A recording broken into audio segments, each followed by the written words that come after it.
Hi viewers, welcome to our channel current affairs with Shailaja. ఈరోజు first news వచ్చేసి day importance చూసుకున్నాం. ఈరోజు two ఉన్నాయి డే ఇంపార్టెన్సెస్ వచ్చేసి. First one is international day of women and girls in science. International day of women and girls in science. Science విభాగంలో women and girls అంట, females role. అంతర్జాతీయ international day of women and girls in science. ఇది ఎప్పటి నుంచి start చేశారంటే from the year 2015 by UN general assembly. United nations general assembly 2015 నుండి దీన్ని celebrate చేయడం జరుగుతుంది. థీమ్ వచ్చేసి 2025 థీమ్ ఏంటో చూసుకోవాలి. ఏ డే అయినా చూసుకుంటే దాని theme is very important. Unpacking STEM careers her voice in science. STEM STEM అంటే science, technology, engineering and mathematics. Science, technology, engineering and mathematics ఈ విభాగాల్లో ఉమెన్ అండ్ గర్ల్స్ని, ఫిమేల్స్ని ఎంకరేజ్ చేయడమే దీని ముఖ్య ఉద్దేశం అంట. Theme for the year 2025 theme వచ్చేసి science, technology, engineering and mathematics. ఇలా అన్ని విభాగాల్లో ఉమెన్స్ని అండ్ గర్ల్స్ని ఎంకరేజ్ చేస్తూ వాళ్ళని ముందుకు తీసుకెళ్లడమే దీని ముఖ్య ఉద్దేశం అంట. ఎప్పుడు సెలబ్రేట్ చేసుకుంటారంటే every year 11th February celebrated as international day of women and girls in science. Theme వచ్చేసి ఇది ఏ ఇయర్ నుంచి స్టార్ట్ చేశారంటే 2015 నుంచి by UN general assembly. And second one వచ్చేసి అంతర్జాతీయ మూర్ఛ దినోత్సవం అంట.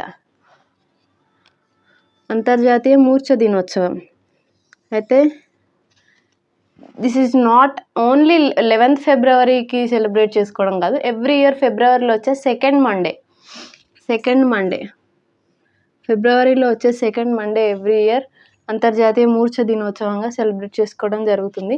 ఇది కూడా 2015 నుంచే స్టార్ట్ చేశారంట. దీని థీమ్ వచ్చేసి మై ఎపిలెప్సీ జర్నీ. ఎపిలెప్సీ అంటే మూర్ఛ. మై ఎపిలెప్సీ జర్నీ వచ్చేసి దాని థీమ్ 2025 థీమ్. అంతర్జాతీయ మూర్ఛ దినోత్సవం. ఒకటి వచ్చేసి ఫస్ట్ వన్ వచ్చేసి international day of women and girls in science. Second one అంతర్జాతీయ మూర్ఛ దినోత్సవం. These are the day importances. And next news is రీసెంట్గా అమెరికాకి డొనాల్డ్ ట్రంప్ ప్రమాణ స్వీకారం చేసిన తర్వాత కొన్ని వ్యాఖ్యలు అయితే చేయడం జరిగింది. లైక్ గల్ఫ్ ఆఫ్ మెక్సికో పేరుని గల్ఫ్ ఆఫ్ అమెరికాగా మారుస్తున్నట్లు వ్యాఖ్యానించడం జరిగింది. దానిపైన ఎగ్జిక్యూటివ్ ఆర్డర్ని జారీ చేశారంట. ఎవరు? అమెరికా అధ్యక్షుడు Donald Trump. Gulf of Mexico to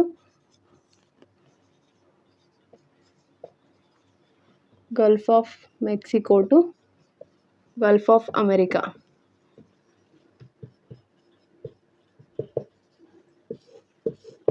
Gulf of Mexico నేమ్ని గల్ఫ్ ఆఫ్ అమెరికా మార్చడం జరిగింది. ఎవరంటే US president Donald Trump executive ఆర్డర్ని అయితే తీసుకురావడం జరిగింది. ఎగ్జిక్యూటివ్ ఆర్డర్ అయితే వాళ్ళు ఇంకొకటి ఏం చెప్పారంటే ఎవ్రీ ఇయర్ ఫిబ్రవరి 9th అనేది గల్ఫ్ ఆఫ్ అమెరికా డేగా సెలబ్రేట్ చేసుకుంటాం, ఇప్పటి నుంచి సెలబ్రేట్ చేసుకుంటారనేసి ట్రంప్ ప్రకటించారు. February 9th is declared as Gulf of America day.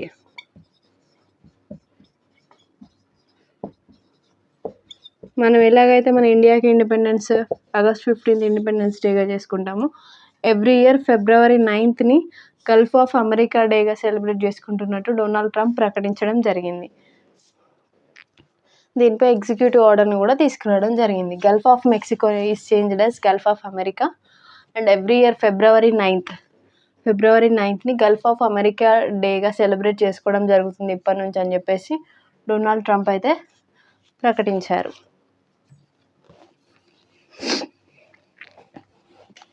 And next news is Sahitya Akademi awards దేనికి ప్రకటిస్తారు, రీసెంట్గా ఎవరికి వచ్చిందో చూసుకుందాం. సాహిత్య అకాడమీ అవార్డు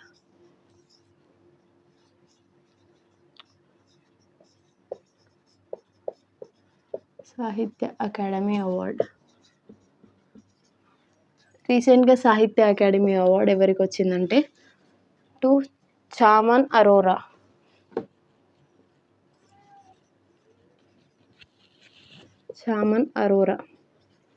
చామన్ అరోరా గారికి సాహిత్య అకాడమీ ప్రకటించడం జరిగింది. ఫర్ విచ్ బుక్ అంటే రైటింగ్స్, లిటరేచర్ విభాగంలో దీనికి ఇస్తారు. For the book Ik Hor Ashwatthama.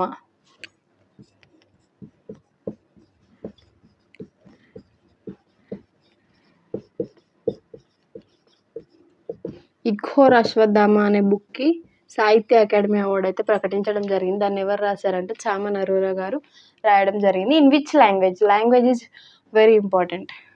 Dongri language. Dongri లాంగ్వేజ్లో రాయడం జరిగింది.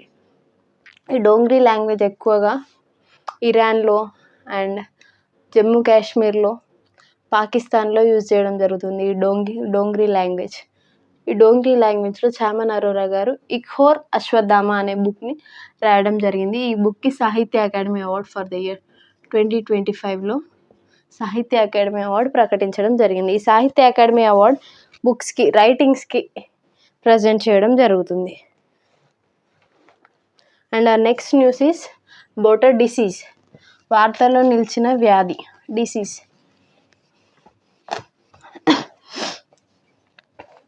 లంపీ స్కిన్ డిసీజ్కి ఒక వ్యాక్సిన్ అయితే కనుగొన్నారంట. లంపీ స్కిన్ డిసీజ్ అనేది పశువుల్లో సంభవిస్తుంది. Lumpy skin disease.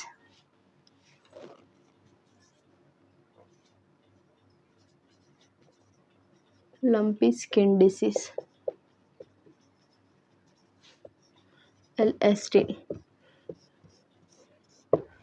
Lumpy skin disease అనేది ఎక్కువగా పశువుల్లో వస్తుంది. పాస్ట్ 2 ఇయర్స్లో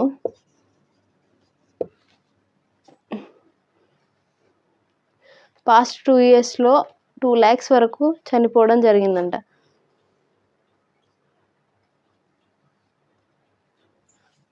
పాస్ట్ 2 ఇయర్స్లో 2 lakhs వరకు పశువులు మరణించడం జరిగిందంట. ఈ లంపీ స్కిన్ డిసీజ్తో పశువుల మరణాలు సంభవించాయి. అయితే ఈ లంపీ స్కిన్ డిసీజ్ ఇప్పుడు న్యూస్లోకి ఎందుకు రావడం జరిగిందంటే, ఈ లంపీ స్కిన్ డిసీజ్కి భారత బయోటెక్ సంస్థ అనుబంధ సంస్థ అయిన బయోవెట్ అనేది వ్యాక్సిన్ని తీసుకురావడం జరిగింది. New vaccine.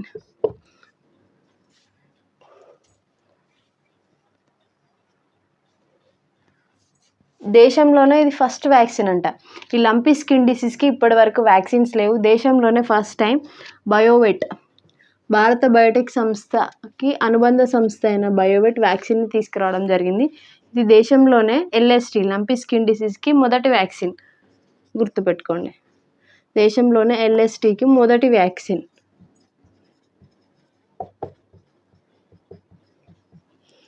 Lumpy skin disease ఇది ఎక్కువగా పశువుల్లో సంభవించడం జరుగుతుంది. పాస్ట్ 2 ఇయర్స్లో 2 lakhs వరకు పశువుల మరణాలు కూడా సంభవించాయంట. అయితే దీనికి వ్యాక్సిన్ని తీసుకొస్తూ బయోవెట్ సంస్థ న్యూస్లోకి రావడం జరిగింది. బయోవెట్ అనేది భారత బయోటెక్ సంస్థ అనుబంధ సంస్థ అంట. భారత బయోటెక్కి అనుబంధ సంస్థ. ఇండియాలోనే for the first time lumpy skin డిసీజ్కి ఈ బయోవెట్ అనేది వ్యాక్సినేషన్ని తీసుకురావడం జరిగింది. ఈ వ్యాక్సిన్స్ త్వరగా అందుబాటులోకి తెచ్చి అనిమల్స్కి వేస్తే ఆ స్కిన్ డిసీజ్ తీవ్రత కొంచెం తగ్గుముఖం పట్టి పాల ఉత్పత్తి ఎక్కువగా పెరిగే అవకాశం ఉందంట. And our next news is Trump బాటలోనే బ్రిటన్. రీసెంట్గా ట్రంప్ అక్రమ వలసదారుని తిరిగి వాళ్ళ దేశాలకు పంపించడం, అరెస్ట్ చేయడం అనేది మనం చూసాం. సేమ్ ట్రంప్ ఏ విధంగా చేశాడో బ్రిటన్ ప్రధాని కూడా అదే దారిని ఎంచుకుంటున్నాడంట. ట్రంప్ బాటలోనే బ్రిటన్ కూడా అక్రమ వలసదారులను తమ దేశంలో స్థానం ఇవ్వబోమని చెప్పేసి రీసెంట్గా దాదాపు 1300 మందిని అరెస్ట్ చేయడం జరిగింది. అక్రమంగా పనిచేస్తున్న 600 మందిని అరెస్ట్ చేసిందంట. బ్రిటన్లో అక్రమ వలసలు పెరిగాయి, చాలామంది అక్రమంగా ఇక్కడ పనిచేస్తున్నారు, ఈ వ్యతిరేక వలసలను ముగిస్తామని చెప్పేసి ఎక్స్ వేదికగా ప్రకటించారంట. ఎవరు? బ్రిటన్ ప్రధాని.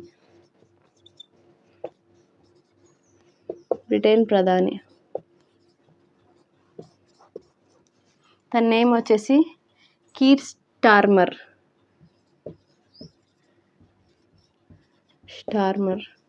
తను లేబర్ పార్టీకి చెందిన వ్యక్తి.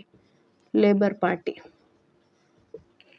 అయితే అక్రమ వలసదారులు చాలా ఎక్కువగా అవుతున్నారు, ఈ అక్రమ వలసదారుల వ్యతిరేకతను ఇప్పటికితో ముగిస్తామని చెప్పేసి బ్రిటన్ ప్రధాని ఎక్స్ వేదికగా ప్రకటించారు.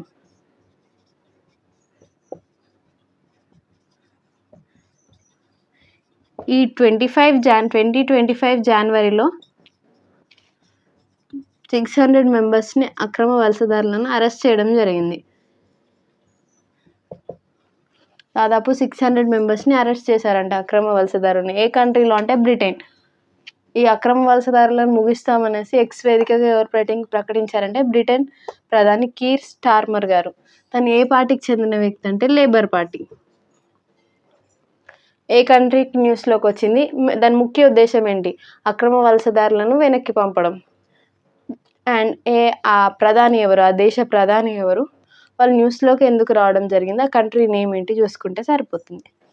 And uh next news is 38th national గేమ్స్లో మన తెలంగాణకి మరో మెడల్ అనేది దక్కడం జరిగింది. అది ఏ విభాగంలో చూసుకుందాం. మనకు ప్రజెంట్ 38th నేషనల్ గేమ్స్ అనేవి జరుగుతున్నాయి. ఎక్కడ అంటే ఉత్తరాఖండ్లో. మనం డైలీ డిస్కస్ చేసుకున్నట్టే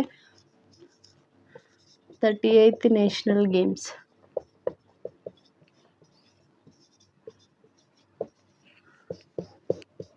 ఈ నేషనల్ గేమ్స్లో మన తెలుగు స్టేట్స్కి వచ్చే పథకాలు ఎప్పటికప్పుడు నేను ఇన్ఫర్మేషన్ అయితే ఇస్తూనే ఉన్నాను. ప్రజెంట్ మన తెలంగాణ స్టేట్ టేబుల్ టెన్నిస్ విభాగం, టేబుల్ టెన్నిస్ టీమ్కి బ్రోంజ్ మెడల్ అయితే వచ్చిందంట. బ్రోంజ్ మెడల్ అయితే రావడం జరిగింది. అయితే ఏ స్టేట్తో వాళ్ళు పోరాడారంటే, ఏ స్టేట్ వాళ్ళకి కాంపిటీటర్గా ఉన్నారంటే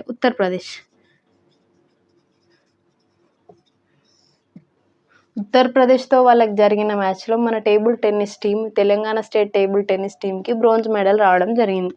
ఏ గేమ్స్లో అంటే 38th నేషనల్ గేమ్స్. అవి ఎక్కడ జరుగుతున్నాయంటే ఉత్తరాఖండ్ వేదికగా జరుగుతున్న 38th నేషనల్ గేమ్స్లో మన టేబుల్ టెన్నిస్, తెలంగాణ స్టేట్కి చెందిన టేబుల్ టెన్నిస్ టీంకి బ్రోంజ్ మెడల్ రావడం జరిగింది. వాళ్ళు పోటీ చేసింది ఏ టీంతో అంటే Uttar Pradesh. And uh next news is తమిళనాడులో అండర్ 18 ఇయర్స్ ఉన్న వాళ్ళందరినీ ఆన్లైన్ గేమ్స్కి నిషేధించారంట. 18 ఇయర్స్ లోపు ఉన్న వాళ్ళందరినీ ఆన్లైన్ గేమ్స్లో నిషేధిస్తున్నట్టు తమిళనాడు గవర్నమెంట్ చెప్పడం జరిగింది.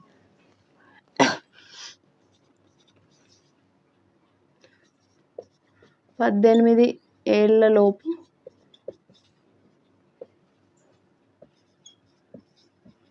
పిల్లలని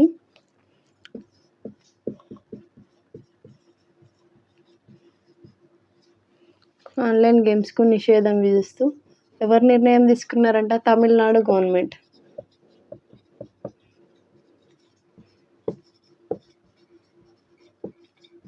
అయితే ఏదైనా డెసిషన్ తీసుకుంటే దాని వెనకాల రీజన్ ఏంటి? ఆన్లైన్ బెట్టింగ్స్ తగ్గించడానికి, ఆన్లైన్ గేమ్స్లో మునిగిపోయి ఆత్మహత్యలకు కూడా పాల్పడడం జరుగుతుంది పిల్లలు. ఈ ఆత్మహత్యను తగ్గించడానికి ఆన్లైన్ గేమ్స్ మీద పడి స్టడీస్ కూడా డిస్టర్బ్ చేసుకుంటున్నారు కదా. దీని ముఖ్య ఉద్దేశంగా 18 ఏళ్లలో పిల్లల్ని ఆన్లైన్ గేమ్స్కి నిషేధించారంట. బెట్టింగ్, నగదు చెల్లించి ఆడే గేమ్స్ వల్ల కలిగే నష్టాలను తగ్గించడానికి 18 ఇయర్స్ లోపు అందరినీ ఆన్లైన్ గేమ్స్కి నిషేధం విధించారు. అలాగే మార్నింగ్ 5 వరకు, మిడ్నైట్ నుండి మార్నింగ్ 5 వరకు గేమ్స్కి నిషేధం విధించారంట. అయితే ఏ గేమ్స్ కంటే నగదు చెల్లించి అంటే బెట్టింగ్ యాప్స్లో ఉంటాయి కదా, బెట్టింగ్ చేస్తూ ఆన్లైన్ గేమ్స్ ఆడతారు కదా, ఈ నగదు చెల్లించి ఆడే గేమ్స్కి నిషేధం విధించారు.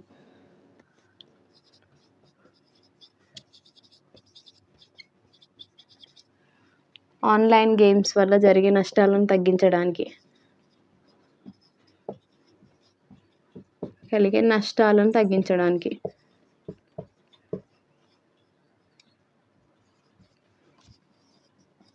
తగ్గించడానికి ఈ నిర్ణయం అయితే తీసుకున్నారు.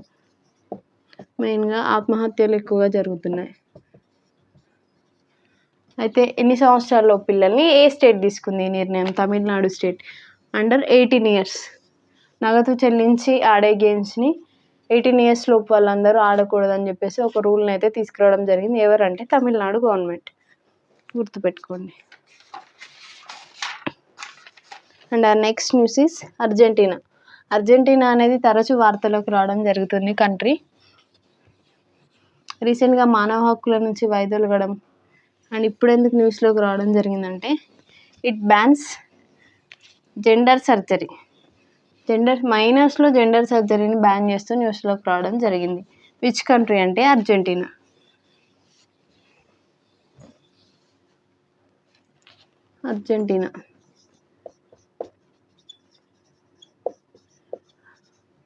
అర్జెంటీనా కంట్రీ న్యూస్లోకి ఎందుకు రావడం జరిగిందంటే banning gender surgery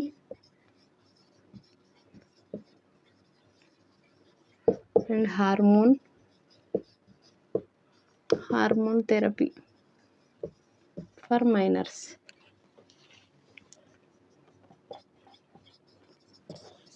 gender surgery, hormone థెరపీని బ్యాన్ చేసిందంటే ఎవరిలో అంటే మైనర్స్లో బ్యాన్ చేస్తూ ఏ కంట్రీ నిర్ణయం తీసుకుందంటే అర్జెంటీనా కంట్రీ నిర్ణయం తీసుకోవడం జరిగింది. Banning the gender surgery and hormone therapy for minors. And uh next news is విన్యాసాలు. ట్రోపెక్స్ విన్యాసం.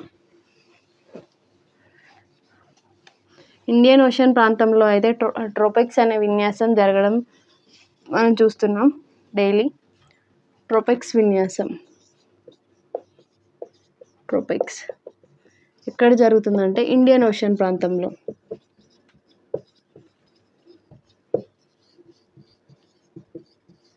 దీంట్లో త్రివిధ దళాలు కూడా పార్టిసిపేట్ చేయడం జరిగింది.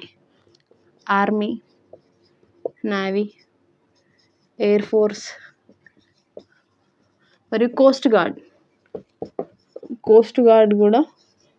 గార్డ్స్ కూడా ఇందులో పార్టిసిపేట్ చేయడం జరిగింది. ఏంటంటే ట్రోపెక్స్ ఇది ఏ ప్రాంతంలో జరుగుతుందంటే ఇండియన్ ఓషన్ ప్రాంతంలో జరుగుతుంది. ట్రోపెక్స్ అంటే థియేటర్ లెవెల్ ఆపరేషనల్ ఎక్సర్సైజ్.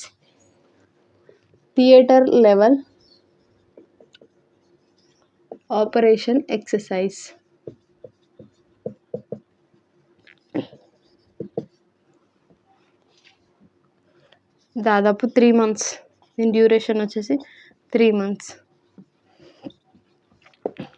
ఈ ట్రోపెక్స్ విన్యాసం, థియేటర్ లెవెల్ ఆపరేషన్ విన్యాసం అనేది ఇండియన్ ఓషన్ ప్రాంతంలో జరుగుతుంది. దీంట్లో త్రివిధ దళాలతో పాటు కోస్ట్ గార్డ్స్ కూడా, army, navy, air force, Coast guards ఇవన్నీ పార్టిసిపేట్ చేయడం జరుగుతుంది ట్రోపెక్స్ విన్యాసంలో. ఏ ప్రాంతంలో జరుగుతుందంటే ఇండియన్ ఓషన్ ప్రాంతంలో జరుగుతుంది. And uh next news is ఏపీలోని పొగాకు బోర్డుకి కొత్త ఈడీ. ప్రస్తుతం పనిచేస్తున్న ఈడీ రిటైర్మెంట్ ప్రకటించబోతున్నారు. అండ్ కొత్త ఈడీగా ఎవరు వస్తున్నారో చూసుకుందాం. ఏపీలోని పొగాకు బోర్డు.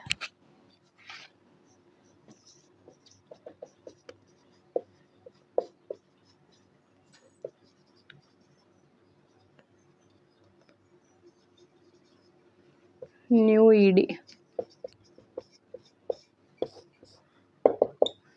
ఈడీగా విశ్వశ్రీ గారు బాధ్యతలు స్వీకరించబోతున్నారు ఏపీలోని పొగాకు బోర్డుకి. ప్రస్తుతం ఎవరున్నారో చూసుకుందాం. ప్రస్తుతం బాధ్యతలు నిర్వర్తిస్తున్న ఈడీ నేమ్ వచ్చేసి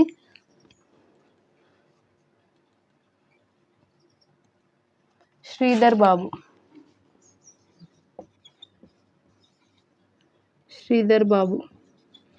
మార్చ్ 11 నాటికి తన పదవీ కాలం ముగుస్తుందంట. శ్రీధర్ బాబు గారి ప్లేస్లో విశ్వశ్రీ గారు న్యూ ఈడీగా ఏపీ పొగాకు బోర్డుకి న్యూ ఈడీగా బాధ్యతలు స్వీకరించనున్నారు. And our next news is Operation Devil Hunt.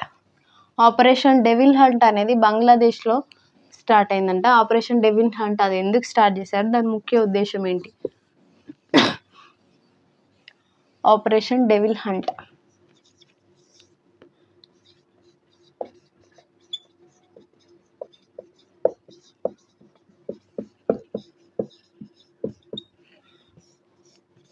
Operation Devil Hunt అనేది బంగ్లాదేశ్లో స్టార్ట్ అయింది.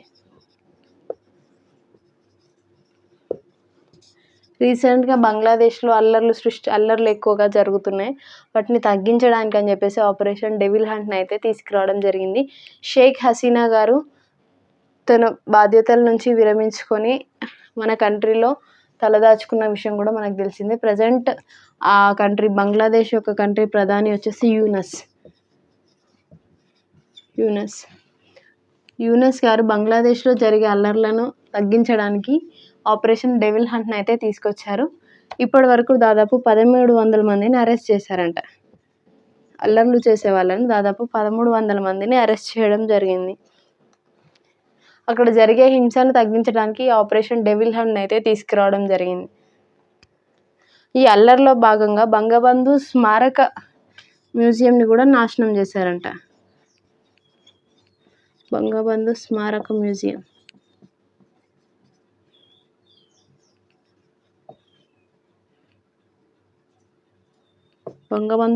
మ్యూజియంను కూడా కొలాప్స్ చేశారంట. డిస్ట్రాయ్ చేశారు. ఈ అల్లర్లను తగ్గించాలన్న ఇంటెన్షన్తో యూనస్ ప్రభుత్వం ఈ ఆపరేషన్ డెవిల్ హంట్ని అయితే తీసుకురావడం జరిగింది. ఏ కంట్రీలో అంటే బంగ్లాదేశ్లో. బంగ్లాదేశ్ యూనస్ కంటే ముందు ఉన్న ప్రధాని వచ్చేసి షేక్ హసీనా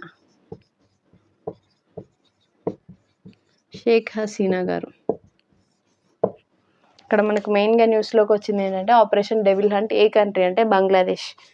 దేనికంటే అక్కడ ఉన్న అల్లర్లను హింసాకాండాన్ని తగ్గించడానికి అని చెప్పేసి ఆపరేషన్ డెవిల్ హంట్ని అయితే బంగ్లాదేశ్ ప్రభుత్వం స్టార్ట్ చేయడం జరిగింది. And our next news is HSN code for GI tagged rice. GI tag పొందిన రైస్కి వచ్చేసి HSN కోడ్ ఇస్తున్నారంట. HSN code harmonised system of nomenclature. This is the 13th HSN code for GI tagged rice. GI tag పొందిన రైస్కి HSN code. HSN code అంటే ఏంటి, అది దేనికి ఇస్తారు? HSN means హార్మనైజ్డ్ system of nomenclature.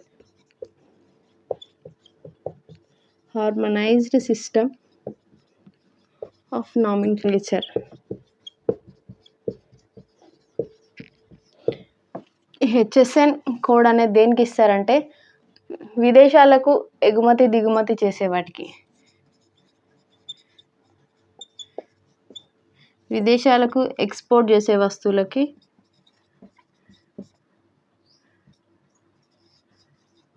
ఈ HSN కోడ్ని అయితే ఇస్తారు. HSN కోడ్ అయితే ఆల్రెడీ GI ట్యాగ్ పొందిన మన రైస్కి లైక్ బ్రౌన్ రైస్, బ్లాక్ రైస్కి HSN కోడ్ని అయితే ఇవ్వడం జరిగింది. స్టార్ట్ చేశారంట. Like brown rice, black rice and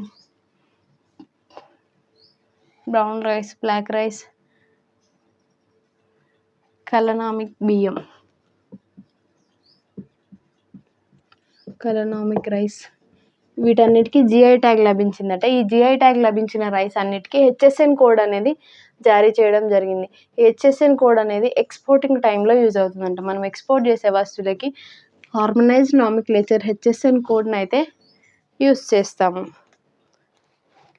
అయితే ఈ అమెండ్మెంట్ ఎప్పుడు తీసుకొచ్చారంటే ఇన్ 2025-26 బడ్జెట్ ప్రపోజల్స్లో తీసుకురావడం జరిగింది.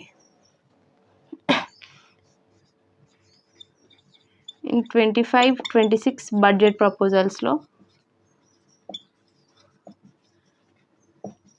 ఈ అమెండ్మెంట్ అయితే తీసుకురావడం జరిగింది. ఏంటి? HSN code for GI tag అనే అమెండ్మెంట్ని ఈ 2025-26 బడ్జెట్ ప్రపోజల్స్లో తీసుకురావడం జరిగింది. ప్రపంచ వాణిజ్యంలో ఈ హెచ్ఎస్ఎన్ కోడ్ అనేది ఉపయోగపడుతుందంట. And our next news is jet విమానం గురించి చూసుకుందాం. హిందుస్థాన్ జెట్ ట్రైనర్ 36 నేమ్ని అయితే మార్చారంట. హాల్కి చెందిన Hindustan aeronautics limited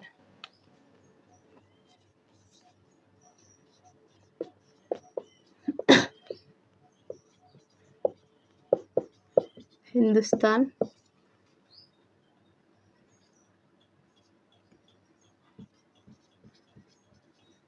aeronautics limited Hindustan aeronautics లిమిటెడ్కి చెందిన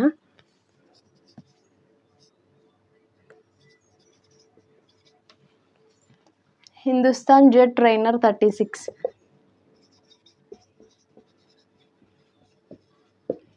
jet trainer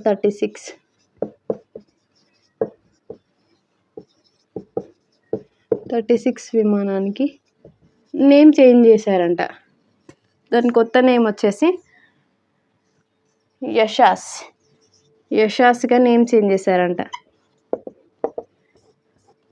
Hindustan jet trainer 36 name వచ్చేసి యశాస్గా చేంజ్ చేయడం జరిగింది.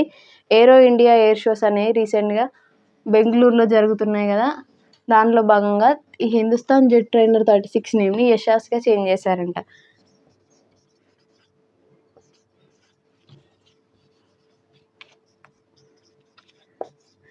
ఏరో ఇండియా 2025 ఎయిర్ షోస్ అనేది బెంగళూరులో జరుగుతున్నాయి.